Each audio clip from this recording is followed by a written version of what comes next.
Welcome to the class of digital signal processing. In this video, we are going to learn a signal processing technique called windowing and learn how to use Matlab to design windows. Window is something that's directly related with filtering. Let's write it. So we have here, it's called the window.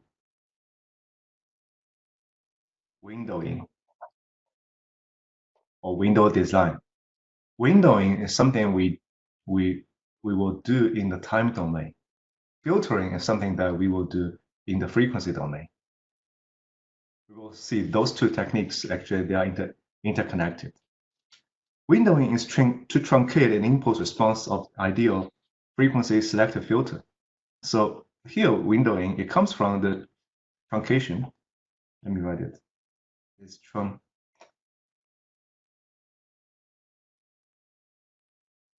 truncate the impulse response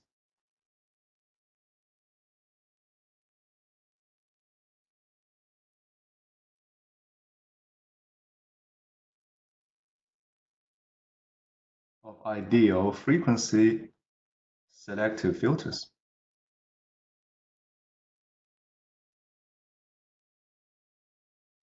So it's windowing is we do something in the time domain. It deals with this impulse response called Hn.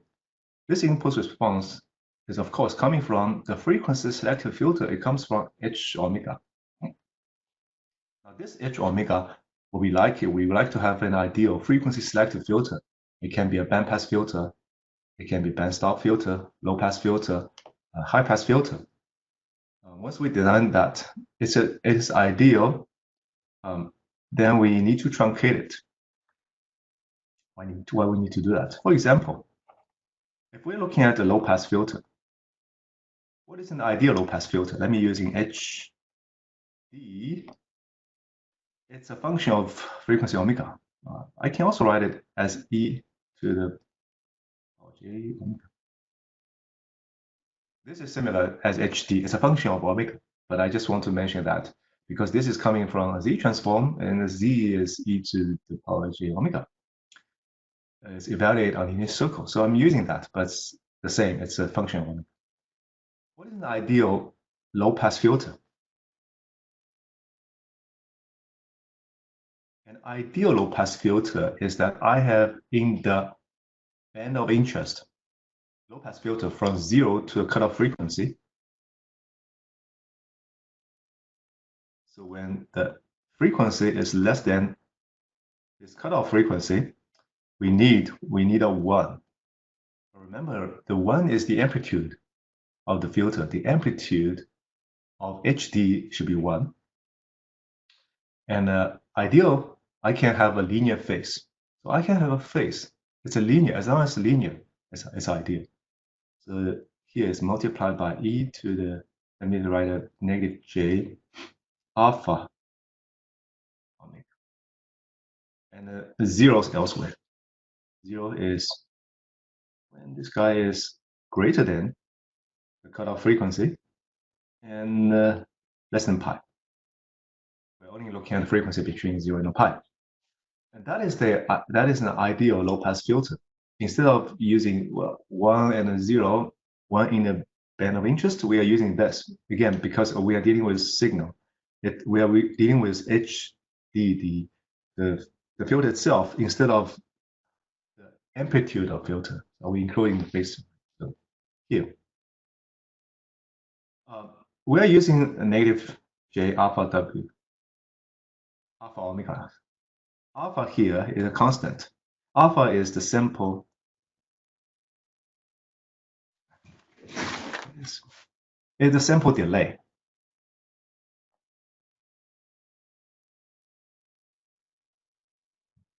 So what do we mean by saying that? Well, if you have xn coming in through my filter, this ideal filter, the output is xn minus alpha. That's it. It's a delay. And if you bring this into the frequency domain, you will have this term. It's a constant delay, and it's for all frequency for the signals within the band of interest, within the frequency of interest, we have that. So it's alpha here is a constant. It's a sample delay. Okay, now it's important. I want to keep this here in order to bring next point. Now, what I see in the time domain, HDN, that stands for the desired filter. That's my ideal filter. What desired is this very nice feature in the frequency. Doing an inverse Fourier transform, we bring this capital H to a lowercase h. This is the impulse response of my filter. So as I said, I'm doing a inverse Fourier transform. Let me do it here on this side. So what I do is HD. That's a inverse Fourier transform on capital HD. On this guy. Bring that in. That is our inverse Fourier transform. 1/2 pi negative pi 2 pi over a frequency period of 2 pi. And we have HD e j omega multiplied by e to the j omega n d omega. This is the inverse Fourier transform. And in the frequency domain, it's continuous value in omega integration within a period of 2 pi. And in time domain, this is my discrete index of n, time index n. So I'm putting here. I'll plug this in. HD, we have HD here. Plug this in. 1/2 pi. Integration. Now, instead of from negative pi to pi, I only have some valid value within this range. So the integration becomes negative omega c to omega c. Out of this range, the element is 0, so you don't have to count that. Within this range, I have this 1. Let me write it 1 here. Well, 1 times e to the power negative j alpha omega, and then e to the power positive j omega n d omega.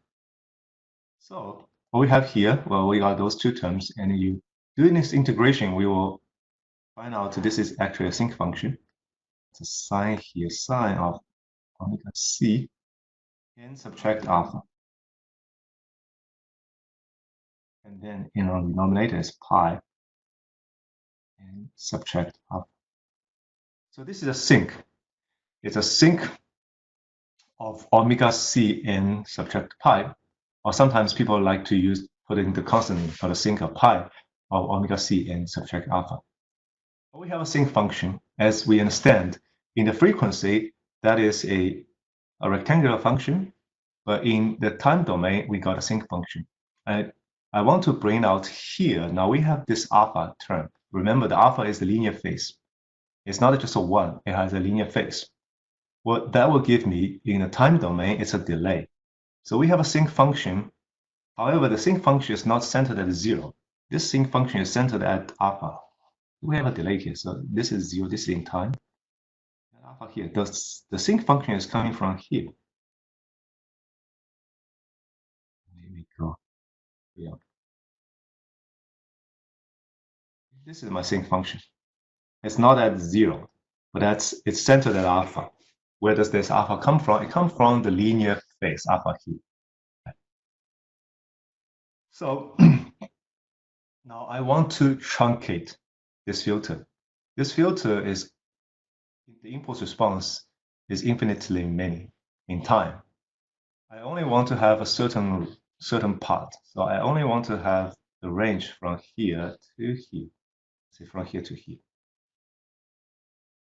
So we will limit that into this range. Out of that, this filter, I will make it all 0. So we truncate it. In this case, I'm truncated using a window function, which is multiplied by a time domain rectangular box function here, right? So that is in practice, I have FIR filter, is I have HN.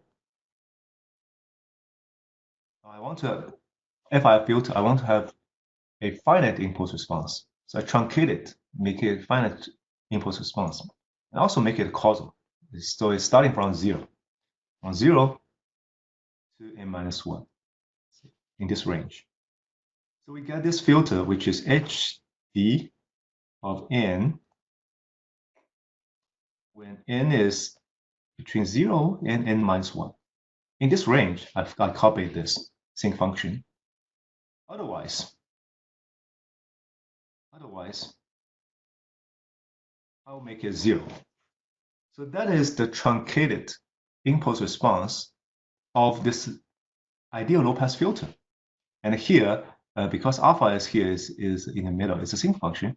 So here alpha is equal to minus 1 over 2. So we center that alpha. We take this block and type. Now we have this. Let me write out in here.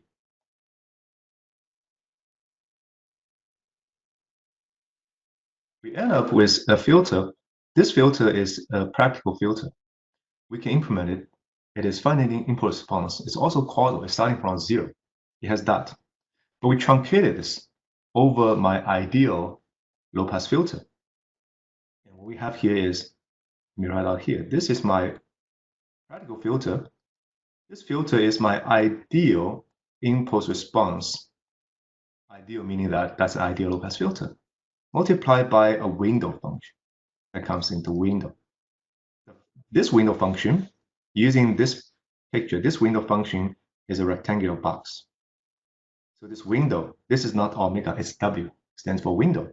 This window function is I got a 1 here. 1 here. It can be any function which is symmetric around alpha. In this case, it's a 1. So we have this box function is something like this. It's a 1 here and 0 elsewhere. So this 1 is within the range from 0 to n minus 1, and it's equal to 0 elsewhere. Otherwise. And then we have a rectangular box. We have a rectangular window function. We can also have some other fun functions. Now we have the window function. We got a rectangular function of omega n.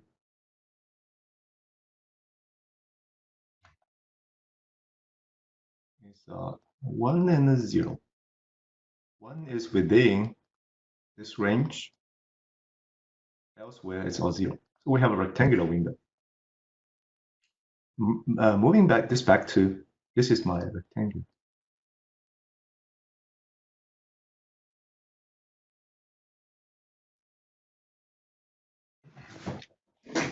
So for rectangular window, we look at what we get in the frequency domain. Now in frequency domain, it comes from an ideal low-pass filter. Because of the truncating in the time domain, and then we're looking back to the frequency domain, it's not that ideal. We have some effect. Now, what are those effects? So we look at a practical filter in the frequency domain. That's my H. What is that? Well, that's my ideal, the desired H, which is the ideal low-pass filter, convolved with window function in frequency domain. So W, E, J, omega. So here, this is window function omega, W in and W omega. That's a Fourier pair. That's a Fourier pair. So in the time domain, you have a product with Wm multiplied by H sub d. In the frequency domain, and then I have a convolution. What is this convolution? Well, this convolution, because I have a periodic signal. So actually, this convolution is a periodic convolution within one period. We have W e to the j lambda h d e to the j omega subtract the lambda d lambda. This is a convolution. And this is a variable lambda omega subject lambda. Just write it in a nicer way. Conventionally, people like to using that to represent that's a function of frequency. It's a convolution. Convolution within a period is periodic convolution, and you can think that's convolution done in within one period, and all the other period will repeat this result. So it's just it's a repetition in the frequency domain. We are only looking at one period of 2 pi in frequency, from 0 to 2 pi. In our case, we know it's mirror, so we're only looking at from 0 to pi. 0 is the lowest frequency, pi is the highest frequency. Ideal case, we have 0 to pi. I only need to look at that. You can draw a negative pi, but it's mirror. I only look at it. Ideal case, what I have is I have something like this. Ideal low-pass filter with cutoff frequency omega c. So we only looking from the DC to pi. We're only looking at this is my HD J omega. Of course, in this case, that's absolute value. We're looking at amplitude. That's an ideal low-pass filter. Now, what is a practical frequency domain? H. Well, you need to convolve this with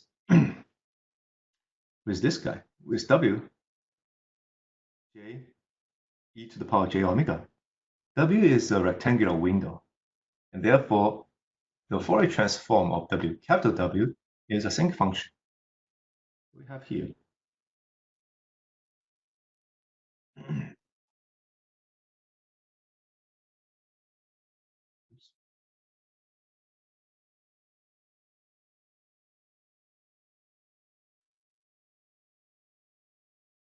It's a sinc function.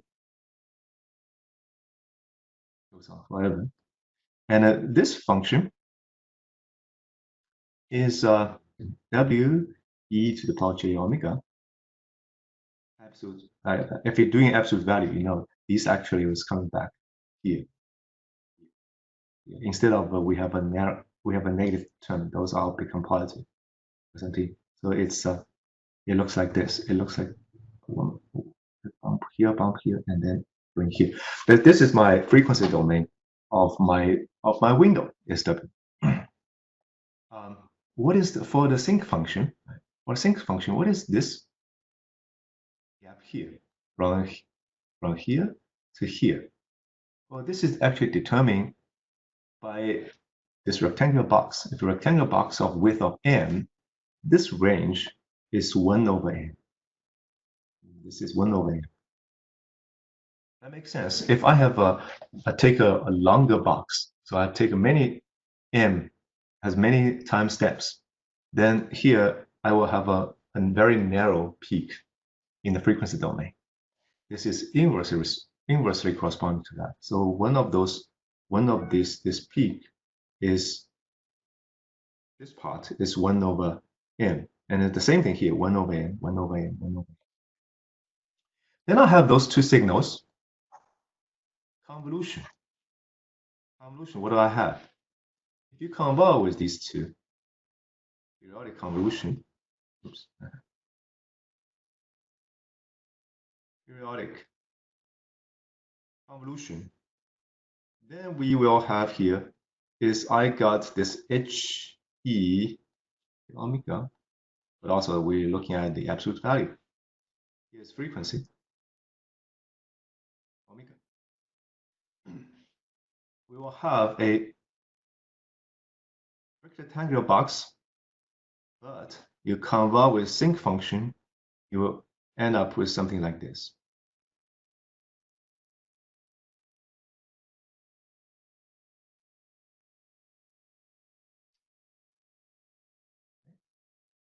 And it's periodic convolution.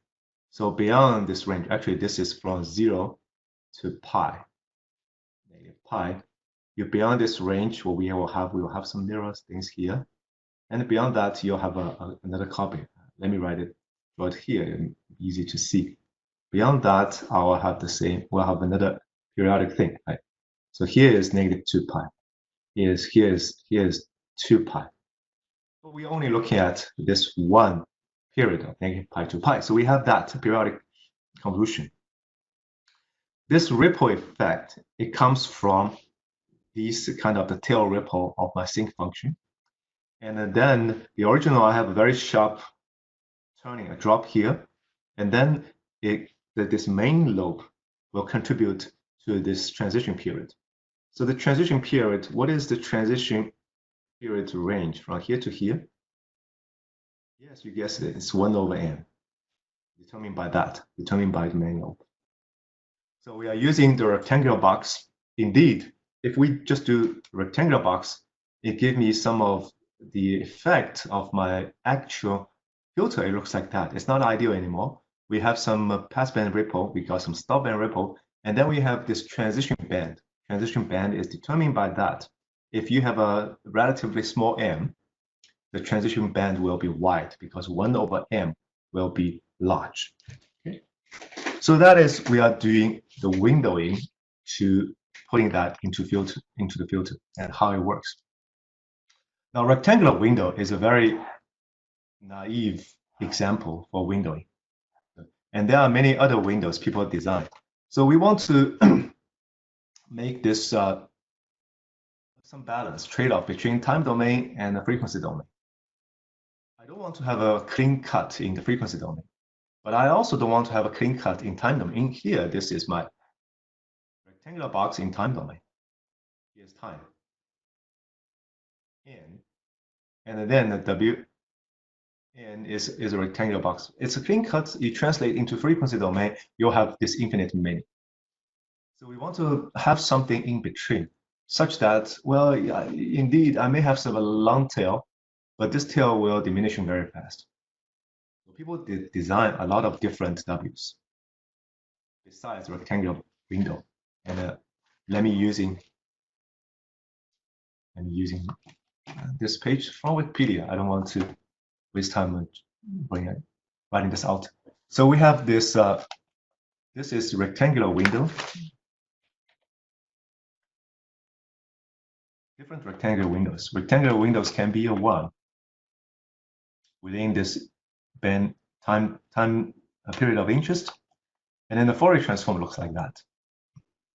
I have some other window design, different time domains. For example, the triangular window. We can also use that. So instead of have a very clean-cut window in the time domain, now we have a triangle. We have some sacrifices. But we have in the frequency domain, it will drop more fast, much faster. Some other windows. Some of the famous windows. So you can see all these windows. We have, instead of doing a very clean-cut rectangular, we got some gradually rolling down to 0 in this window from 0 to n, from 0 to n minus 1. And then we have some other effects in the frequency domain as well. Some very famous window, for example, the hand window. Hand window looks like that. It's actually defined as a raised cosine function with another constant, and can be easily written in that. This is the hand window, and we have a Hamming window. Hamming window is we have some particular coefficients in the hand window to give me this Hamming window. Those are designed and used a lot, very successfully, proposed by Mr. Hen and Mr. Blackman window, and many others. So let me using a Matlab. Let's see how we can implement in Matlab, as we did that before for filter design. In Matlab, windowing is very easy to generate, and we can easily input a window function W you generate in Matlab and put into your code of Matlab script. So in Matlab, what we need to do is we just type a window. It will initiate the window design window designer. So here's the window designer. We see here.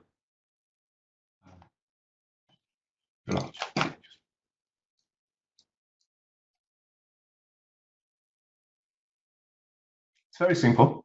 Looks like a filter designer. We have some input and give me yeah, some very nice output. And we see both in time domain and the frequency domain. So this is the features of my window. Well, I define a name called window 1.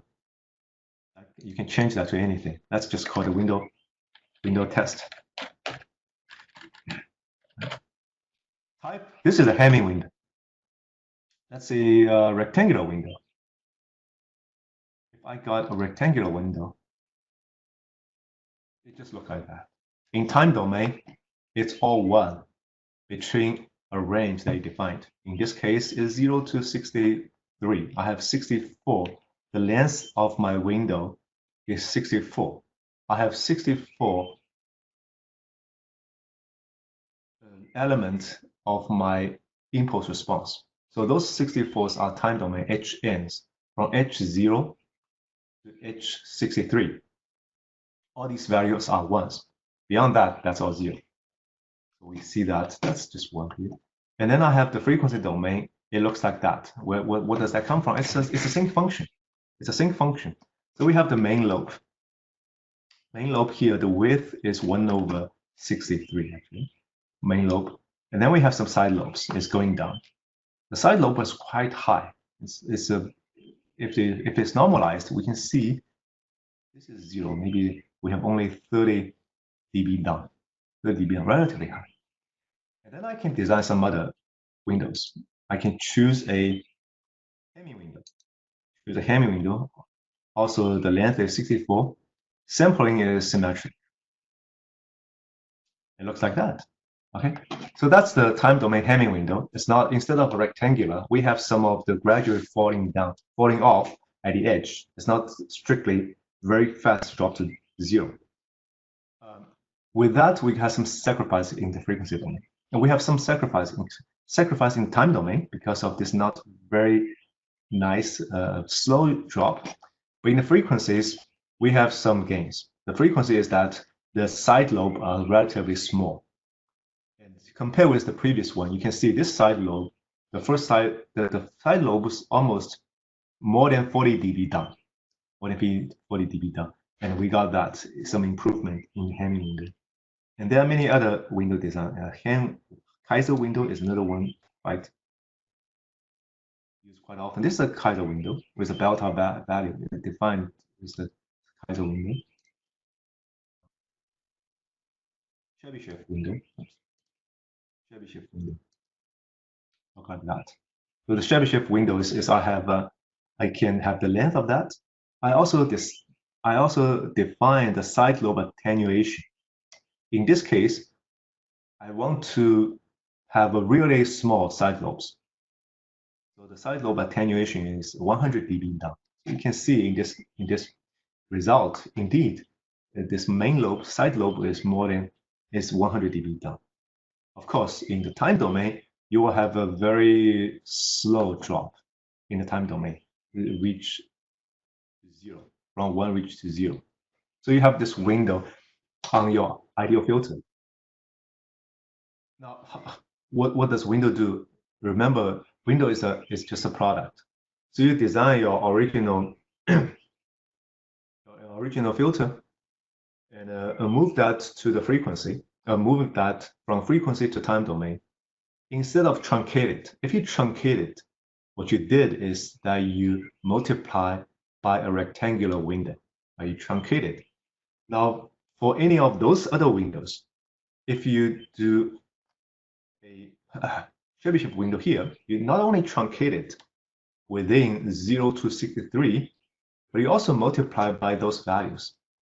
Only the center part you multiply by 1, but all the other you will actually attenuate it, and eventually will drop to 0. And beyond that range, you don't have anything, right?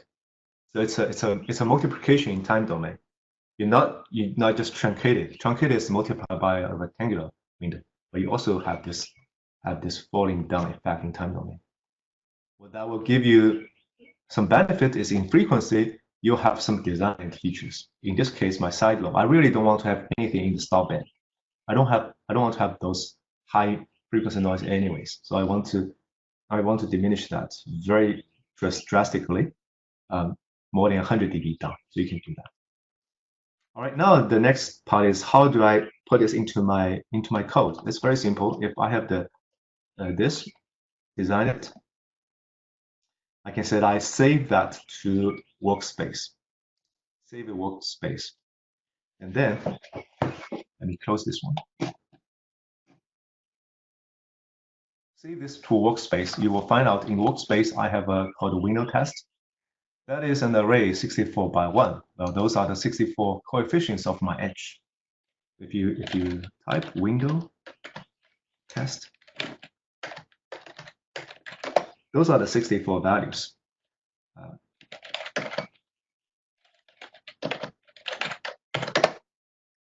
Plot that.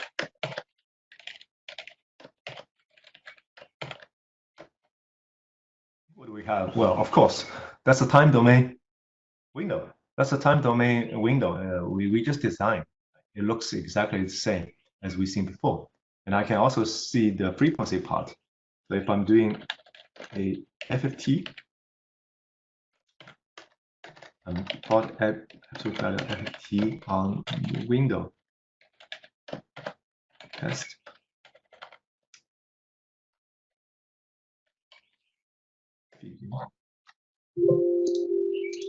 It looks like that. It looks like that. So it's in the linear domain, not in the dB domain. So it looks like that. Let's try if I plot this. I'm doing a semi-log. Is T window test.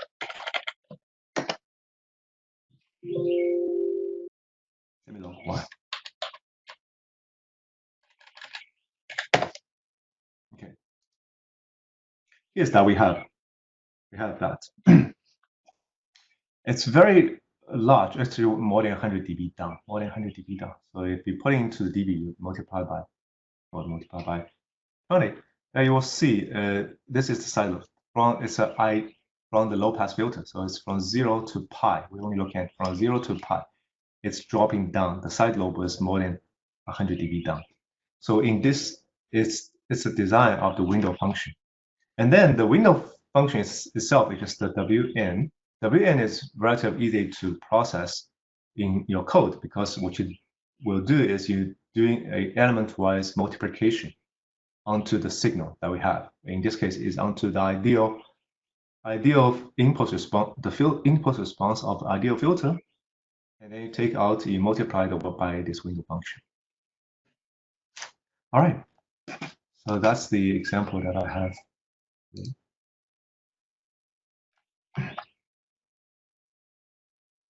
Okay, that concludes what I have to lecture today. We are looking at the window function. So windowing versus filtering. Filtering is when we manipulate the frequency domain. Windowing is that we do it in the time domain. Of course, those two processes, windowing and the frequency, they are interconnected. One is something in frequency, you have to think about the effect in time domain. And in time domain, you have to think about frequency. So filtering and windowing, those are the two basic techniques, how we are dealing with an input signal as what we want out of the output. And we show some Matlab. Matlab can be a very handy tools for us to do the filter design, to do the window design. And we may like to use that into some project. When you're dealing with signals, in Matlab, especially in Simulink, we don't really need to calculate using this formulas, mathematical calculate the details. But you need to understand what does that mean behind that. What is the filter? What is the window?